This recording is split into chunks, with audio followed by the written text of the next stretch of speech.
Shreya, Colin and Shreya. we've been talking a lot recently about a special kind of trust. It is called the Special Power of Appointment Trust. Special's even in the name. Yeah, SPAT. Mm-hmm. I feel like we did a CLE recently, and we talked to people about this. I was so nervous. So let's talk about a SPAT. Okay, great. We wrote a playbook, a SPAT playbook, and it's online. So everyone knows that if you're doing a asset protection trust, like a self-settled asset protection trust, meaning you create it and you're the beneficiary, the best version of that is going to be some sort of offshore trust. Right, or hybrid offshore. Either fully or hybrid offshore trust. Now, Right. There's an alternative to that that is quite popular with people. You are willing to not have your name listed as a beneficiary. Some people are very against it, but we've been encountering more and more people who are fine with it. So, for example, that would be like a married couple. Yeah. And one spouse creates a trust for the benefit of the other spouse and their children. Correct. And they're not listed on it as a beneficiary. But hopefully, kind of like when we were talking about the slats, you get to benefit. Right. So there's a indirect benefit possibility. And we always go back to this Porsche that you're going to buy Yeah. with this thing. And you're going to maybe let me drive it. Sometime. Maybe, sometimes. But I'll at least get to I'll look pretty good behind the wheel, though. but I'll at least get to ride inside of it. So that's an indirect benefit. Yeah. So why would you want to set something up like this? Because instead of a self-settled trust, it is then a third-party trust. Right. And the benefit of that is that it's recognized in more states, all Every state. states, Yeah. to provide you and your spouse with asset protection. Yeah. So creditor protection for you, the person who creates it, and creditor protection for the beneficiaries, typically your spouse and your children. Now, what people like about this special power of appointment trust is that there's an ability to receive the assets back. So you create the trust, you're not a beneficiary, but there is a possibility in the future, if you needed it, maybe you change your mind, that there is someone who can give those assets back to you. I feel like this is the key difference between a SPAT and a SLAT. I mean, yes, there's similar ideas. Right. It's a gift trust for your spouse. Yeah. But with this, So I'm talking about the main difference for when a client is considering the two options. yeah, so let's talk about special power of appointment, Yeah. which I think in regular English means a lot. No.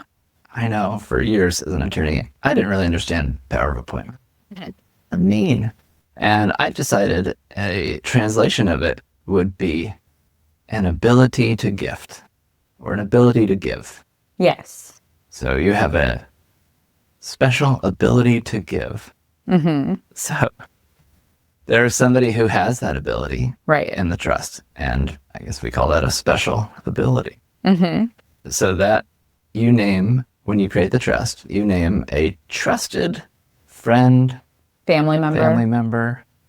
I don't know, someone else who has this special power or special ability to take those trust assets and give them back to the person that created the trust. So, for example, I could create a trust for your benefit and then give my mom that special ability. And she would give those assets back to me in a heartbeat. I think, that's the issue. I feel like people who hear about this trust and they don't have people that they trust in that scenario, they're less likely to want to do this type of planning. Right. But yeah, someone like you got your mom, you got your best friend that are going to come through if you want the assets back.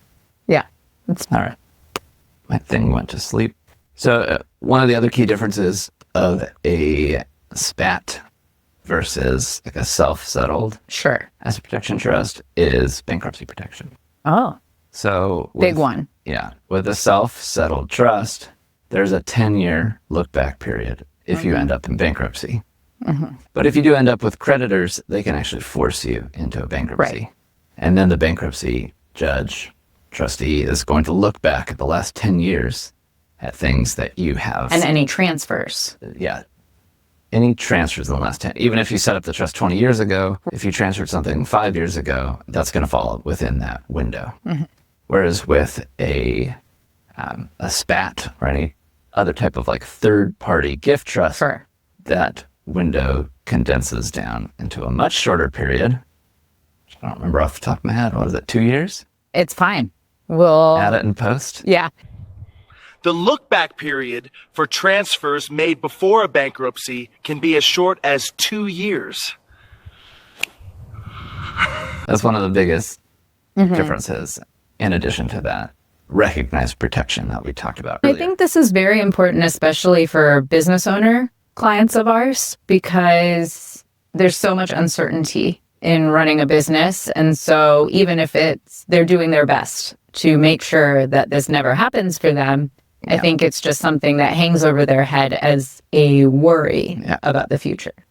What if we were poor again? Right, exactly. Yeah. Okay, so we have this special power of appointment playbook that we have online. So let's go through some of it, Shreya, shall we? So it starts with the highlights of the SPAT journey. So strategic tax savings, leverage current historical high federal gift estate tax exemptions, effectively shielding your wealth from future estate taxes. Yeah. But not all SPATs have to be about estate taxes. Right. I think it's important for people to understand that there are essentially three options. There's the option to not have it out of your estate at all. There's the option to not have it out of your estate now, but be able to move it outside of your estate at a later date. Correct. And then fully customizable. Yeah. And then there's the option to just have it out of your estate now and take advantage of that estate tax exemption. The historical high. Historic. And it's permanent. Yeah. Until it gets changed. Everyone likes to joke about that. Permanent in the tax world is just until the next, update. The political winds change. It gets updated. So whether you're doing the estate tax strategy or not, they provide robust asset protection. As we said, I'm going to read it. Shield your assets from your or your family's potential creditors, lawsuits, and even your children's future spouses by moving them into a SPAT. Yeah. Fantastic. People love that. Cost-effective management. This is another highlight. People really like. Save substantially on trustee fees by empowering your spouse to serve as the trustee, maintaining family control over those trust assets, distributions for health, education, maintenance, and support. Alternatively, popular option, form a private family trust company. I was just about to say that. This has become increasingly popular with our clients, the private family trust company. Because you get those additional protections of Wyoming laws. Yes. Which are quite favorable. And some additional privacy by having the private family trust company listed as the trustee instead of having your spouse listed as the trustee on document titles. Correct. So, final highlight here, we got take it all back. Signature feature of this trust is the ability to receive your assets back if you so desire. Special power or that special ability to give. I love it. People love the flexibility. Should we go into more? Just read it. Read it online. Yeah. Well, people can definitely reach out and ask for a copy of the playbook so that they can read it themselves. You know what's even better? We'll put a link below to read the SPAT Playbook. Yeah. If you're interested, check it out. Give it a read. Perfect. Anything else, Shreya? About the SPAT? Yeah. I'm very excited about it. I feel like it's super cool. All of the benefits that you've already listed are very cool. And I think that it's just been really popular with the people I've spoken to within the last year. Yeah. Well, I just thought of something else. You thought we were wrapping it up, but now it's coming back around. Let's go for another loop. Yeah. There's more. Yes. When spouses talk about setting up one spouse creates a trust for the other spouse. Sure. What's the next question? What happens if we get divorced? Well, I thought the other one is, you've got your Porsche and your trust. I want one too. So oftentimes spouses think of creating SPATs for each other. Oh, yeah. 2 SPATs. So that definitely is a possibility, but you have to be careful that they are what you call non-reciprocal trusts. So you can't create a trust, a matchy-matchy trust. You know, the IRS is going to see right through that if you are trying to reduce your estate taxes. I do have to correct you a little bit here. I don't think the majority of clients worry about the reciprocal part. I think that's more our advice to them, where we have to make sure of that for them. Right. We need to remind them. You can't just come in here and say, hey, we both want to do this thing where we... Right. We've got all these joint assets, 50-50 down the middle. Yeah. Yeah. There's some challenges. Yeah. You're gifting me the Porsche, or, you know, I'm putting the Porsche in the trust you created for me. I could afford Bronco. Yeah, sure. Or the beach house. I don't know. So caution abound. Yes. When creating 2 slats or spouses or SPATs. And then finally, your loop. Oh, yes. The divorce. It always comes up. You know, we had to talk about it with the SPAT. Yeah. And so that can be an issue because essentially when you set these trusts up, the person who creates the trust is paying income taxes, if any, on the trust assets.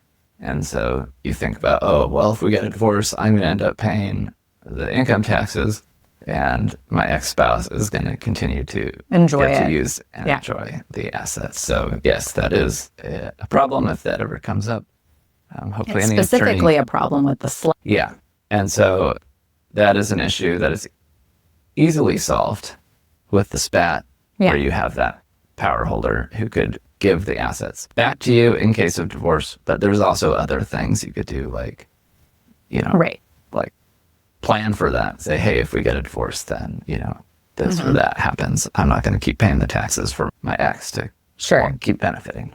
Yeah, I think a lot of people want to forego the process of a prenup or postnup and only do trust planning. But oftentimes they go hand in hand and both have their place in a plan. All right. Well, thanks, Shreya, for joining me here to talk about the SPAT Playbook. I love it. Check the link in bio. Yeah. All right. Good job.